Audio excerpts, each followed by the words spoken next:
Hi good morning day student. आज के इस लेक्चर में हम लोग बात करेंगे क्लास 12 इंग्लिश मीडियम बायोलॉजी के जो अपना चैप्टर कंटिन्यू था, chapter number 11 that is biotechnology principle and processes. ठीक है, अब बात कर रहे हैं उसका अपन लोग नेक्स्ट टॉपिक है।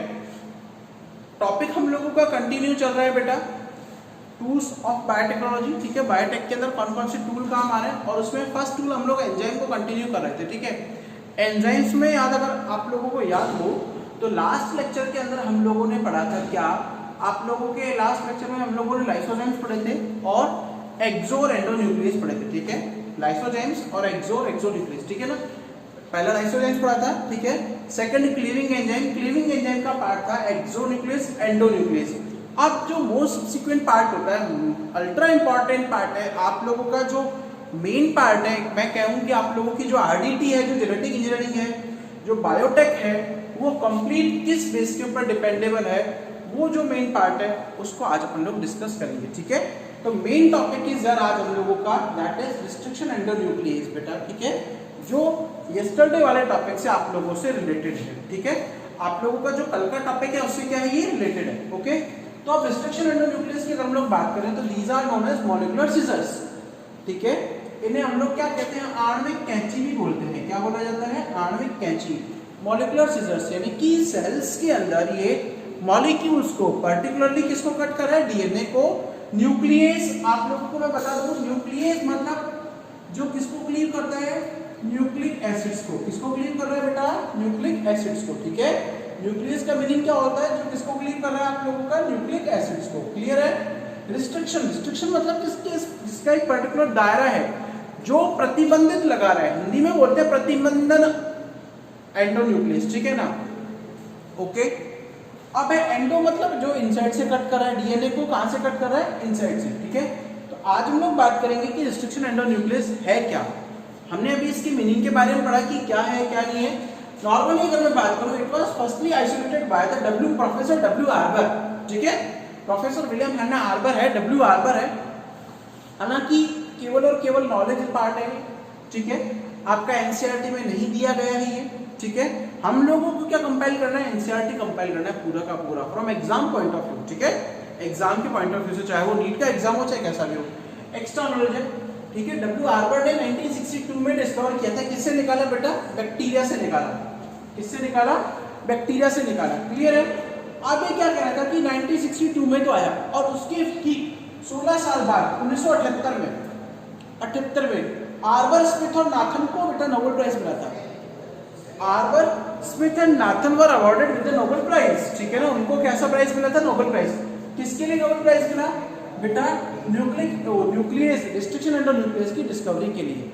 ठीक है, किसकी डिस्कवरी के लिए नोबेल प्राइज मिला था बेटा, रिस्ट्रिक्शन एंडोन्यूक्लियस की डिस्कवरी के लिए। ओके, अब है आप लोगों का रिस्ट्रिक्शन एंडोन्यूक्लियस, आर बेटा शॉर्ट फॉर्म है किसकी, रिस्ट्रिक्शन एंडोन्यूक्लियस की। ठीक है, रिकॉग्नाइज द बेस सीक्वेंस, वो रिकॉग्नाइज करता है किसको, बेस सीक्वेंस को। अब बेस सीक्वेंस क्या है बेटा, बेस सीक्वेंस की बात करें तो नॉर्मली यहाँ पर बात कर रहा है नाइट्रोजनस बेस की, नाइट्रोजन बेस की। ठीक है, किसकी बात कर रहा है, नाइट्रोजन बेस की। क्लियर है। अब नाइट्रोजन बेस क्या होता है, मैं आप लोगों को हालांकि पूरा बता दूं।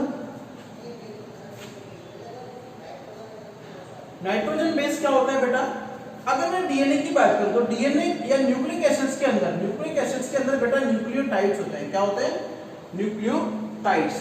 अच्छा, न्यूक्लियोटाइड्स की मेन यूनिट कौन कौन सी है, एक तो है आपका फॉस्फेट ग्रुप। ठीक है, एक है शुगर मोइटी यानी शुगर है। हालांकि हम लोग जब चैप्टर नंबर 6 में आप लोगों को कंटिन्यू कराऊंगा, थोड़ा टफ चैप्टर पड़ता है वो एग्जाम पॉइंट ऑफ व्यू से। टफ तो हालांकि बच्चे इसको भी बोलते हैं, लेकिन मैं कह रहा हूँ बेटा ये सबसे सिंपल चैप्टर है, क्योंकि इसमें जितने क्वेश्चन है वो बिल्कुल सीधे एज इट इज क्वेश्चन आते हैं। पेपर सेटर इस क्वेश्चन को कहीं से घुमा नहीं सकता है। ठीक है, यानी जो टॉपिक है तो टॉपिक से रिलेवेंट क्वेश्चन ही पूछेगा वो। क्लियर है ना बेटा। अब शुगर प्लस नाइट्रोजन बेस।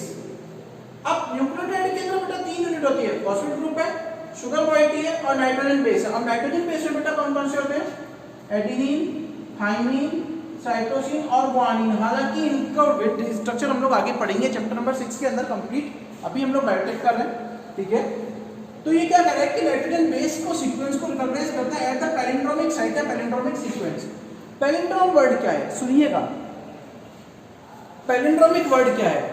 अगर मैं आप लोगों को बोलूं पैलिंड्रोम का मतलब होता है बेटा ग्रीक लैंग्वेज का वर्ड है, यानी उल्टा सीधा एक समान, ठीक है। जैसे अगर कोई भी वर्ड है, अगर आपको उसको लेफ्ट से पढ़ो या राइट से पढ़ो, ठीक है, कहां से पढ़ो, लेफ्ट से पढ़ो या राइट से पढ़ो। अब लेफ्ट या राइट से अगर आप लोगों ने उसको पढ़ लिया, ठीक है,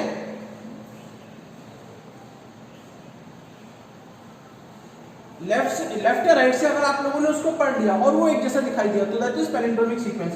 जैसे एक वर्ड है इंग्लिश का मलयालम, ठीक है, ओके, मलयालम, ठीक है, तो ये क्या है बेटा, लेफ्ट से पढ़ो चाहे राइट से पढ़ो एक बराबर है, मैडम, ठीक है, इधर से पढ़ो तो भी वही दिखेगा, इधर से पढ़ोगे तो भी वही दिखेगा। हिंदी में अगर हम लोग बात करें तो डालना, तो ये क्या है, पैलिंड्रोमिक सीक्वेंस। यानी अगर आप लोग बात करो इधर से देखो तो भी वही, अगर वो बोला है जीईटी सीसीसी जो भी है XYZ आपके एनसीईआरटी में एग्जांपल दिया हुआ है, दैट इज पैलिंड्रोमिक सीक्वेंस। तो ये रिस्ट्रिक्शन एंजाइम्स क्या करते हैं, पैलिंड्रोमिक सीक्वेंस से रिकॉग्नाइज करते हैं और स्टिकी एंड प्रोड्यूस कराते हैं। और कैसे एंड देते हैं, स्टिकी एंड। स्टिकी एंड होता है बेटा जेड शेप या फिर शार्प एंड या फिर आप लोगों को बोलूं तीखे, ठीक है, स्टिकी एंड प्रोवाइड कराते हैं। अब देखो ये रिस्ट्रिक्शन एंजाइम्स है, ठीक है, इसने क्या किया, यहाँ से कट करना स्टार्ट किया और इस तरीके से जिगजैग मैनर में वो कट करके चला गया। जेड शेप बन रहा है beta structure, same as it is ये वाला है, ये भी इस तरीके से कट करेगा। अच्छा, अब स्टिकी एंड तो आप लोगों को वर्ड यहाँ पर दिख गया, स्टिकी का मतलब होता है बेटा शार्प और उसका अपोजिट है ब्लंट। इसका अपोजिट है ब्लंट, ब्लंट होता है मोटे। ब्लंट बेटा कौन देता है, एक्सोन्यूक्लियस। एक्सोन्यूक्लियस जो एंजाइम है वो ब्लंट एंडेड मॉलिक्यूल देता है कट करने के बाद में, जबकि जो आप लोगों का एंडोन्यूक्लियस एंजाइम है वो क्या है, स्टिकी एंडेड मॉलिक्यूल देता है। अब जैसे स्टिकी एंड मॉलिक्यूल दिया, अब ये कोई डीएनए है अलग और ये दूसरा डीएनए, दोनों के ऊपर आपने एंजाइम रिस्ट्रिक्शन एंजाइम माने कि ए डाल दिया इसमें, ठीक है। अच्छा, स्टिकी एंड कब बेनिफिट होंगे, जब उनको अगर आप दोनों डिजायर्ड मॉलिक्यूल्स को मान सपोज दैट कि होस्ट के प्लाज्मिड को, ठीक है, और या फिर वेक्टर को या फिर डीएनए को, दोनों को अगर एक ही एंजाइम से ट्रीट करा रहे हो, ठीक है, एक ही एंजाइम से ट्रीट करा रहे हो तो वो स्टिकी एंड बेटा बेनिफिशियल होता है, रादर इनकी दिक्कत आती है, ठीक है। अब जब ये स्टिकी एंड प्रोड्यूस हो गए तो आप लोग क्या करोगे, जो अब उन स्टिकी एंड्स को यानी कि इसको आप लोग ज्वाइन कर दोगे, किसके थ्रू ज्वाइन कर दोगे आप लोग, डीएनए लाइगेज। लाइगेज का मतलब होता है बेटा लाइगेट करना।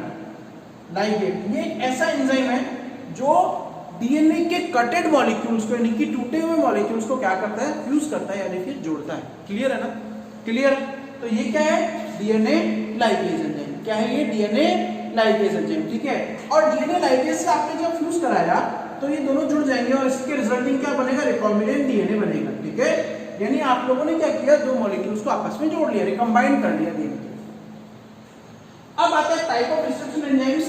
हालांकि इंपॉर्टेंट टॉपिक तो है लेकिन आप लोगों के क्लास 12th के बेस के अकॉर्डिंग इंपॉर्टेंट नहीं है, क्योंकि हमारी एनसीईआरटी नहीं कहती है, एनसीईआरटी में नहीं है ये, ठीक है। एनसीईआरटी में क्या है, नहीं है, ओके ओके, क्लियर है ना। तो एनसीईआरटी में नहीं है तो इस केस में हम लोग क्या करें, इस केस में हम लोग क्या करें भाई, चेंज तो हमें करना पड़ेगा, एनसीईआरटी में नहीं है। अब मैं आप लोगों को बात बताऊं कि जो मैं आप लोगों को बोलता हूं कि ये बेटा एनसीईआरटी में नहीं है, ठीक है, आप उसको एक बार नजरों के सामने से निकाल दो, ठीक है। इतना ज्यादा कंसंट्रेट करने का रिक्वायरमेंट नहीं है। कंसंट्रेट किसके ऊपर करोगे, जो आपका एनसीईआरटी में, क्यों हमें सबसे पहले बोर्ड एग्जाम में अच्छे मार्क्स लेके आने हैं, ठीक है। मेनली 3 टाइप का होता है बेटा, टाइप 1, टाइप 2 और टाइप 3, ठीक है। मेजर जो आप लोगों का है वो टाइप 2 है, जो आपका आरडीटी में यानी कि रिकॉम्बिनेंट डीएनए टेक्नोलॉजी में या फिर जीन क्लोनिंग में, जीन टेक्नोलॉजी में यूज में आ रहा है। तो टाइप 1 जो है वो मेड बाय 3 सब यूनिट, वो 3 सब यूनिट से मिलकर बना हुआ है। कितने सब यूनिट से मिलकर बना होता है, 3 सब यूनिट से। अच्छा, इसको किस किस की रिक्वायरमेंट होती है, काम करने के लिए एटीपी की, एनर्जी की रिक्वायरमेंट होती है, Mg+2 आयन की और एडिनोसाइल सल्फेट की रिक्वायरमेंट होती है। फिर क्या करें, ये स्पेसिफिक साइट को रिकॉग्नाइज करता है, पहचान तो लेता है, ये पहचान तो लेता है टाइप 1, याद रखिएगा, लेकिन वहां से वो उसको कट नहीं कर रहा है, कट नहीं कर रहा है। अगर वो कट नहीं कर रहा है तो हमारे काम का भी नहीं है, इसलिए so don't use in RDT, इसलिए रिकॉम्बिनेंट डीएनए टेक्नोलॉजी में ये यूज नहीं होता है, ठीक है। आई बात समझ में आया कि भाई पहचान तो कर रहा है। अब पहचान कर रहा है बोले तुम वर्बली बोल के बता दो, पेपर में कॉपी में मत लिखो, सर मुझे आता था, आप चाहे मुझसे सुन लो। अरे एग्जामिनर तुमसे सुनने के लिए थोड़ी बैठेगा, वो तो तुमसे उसको तो रिटर्न वर्क चाहिए, ठीक है। सेम ऐसा टाइप 2 है। टाइप 2 की मैं अगर बात करूं तो ये सिंपल स्ट्रक्चर है, यानी कि इससे सिंपल है, ओके, जिसको केवल Mg+2 आयन की रिक्वायरमेंट होती है रिकॉग्नाइजेशन के लिए, एनर्जी वगैरह के लिए, ठीक है। और ये भी रिकॉग्नाइज करता है, लेकिन ये उन सीक्वेंस से डीएनए को कट भी कर सकता है। जिन सीक्वेंस को ये रिकॉग्नाइज कर रहा है उन सीक्वेंस से ये डीएनए को क्या कर रहा है, कट कर रहा है। तो कट करने के साथ साथ इसको क्या बोलते हैं, इसलिए अब हमें तो क्या कटिंग करवानी है, हमें तो क्या कट ही तो कराना है हम लोगों को। तो कट कराने के लिए हम लोगों को क्या करना होता है बेटा, इसीलिए टाइप 2 जो रिस्ट्रिक्शन एंड न्यूक्लियस है वो क्या है, आरडीटी प्रोसेस में यूज में आते हैं, ठीक है। फिर आता है टाइप 3। टाइप 3 की बात करें तो इसमें भी 2 सब यूनिट होती है, ठीक है, और एटीपी Mg+2 आयन की रिक्वायरमेंट होती है। ये भी रिकॉग्नाइज करता है लेकिन कट नहीं कर पाता, तो इसीलिए अब कटिंग नहीं कर रहे, टाइप 1 और टाइप 3 जो है वो कटिंग नहीं कर रहे, इसीलिए क्या है कि वो आरडीटी प्रोसेस में यूज में नहीं आते हैं, ठीक है।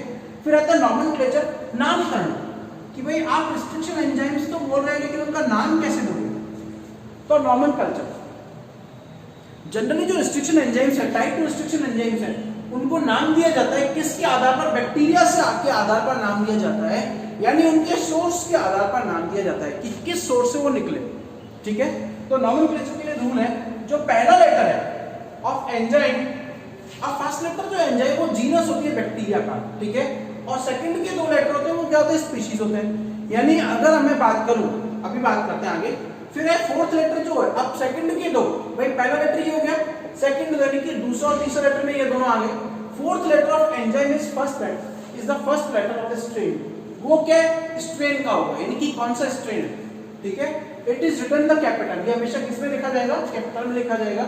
और लास्ट नेम जो है वो इंडिकेट द ऑर्डर, ऑर्डर मतलब सीक्वेंस, कौन से सीक्वेंस के ऊपर, या फिर मैं बात करूं नंबर लिख सकते हो आप इसको, किस नंबर पर या किस सीक्वेंस पर वो एंजाइम जो है वो डिस्कवर किया गया, ठीक है ना, क्लियर है। अब एग्जांपल अगर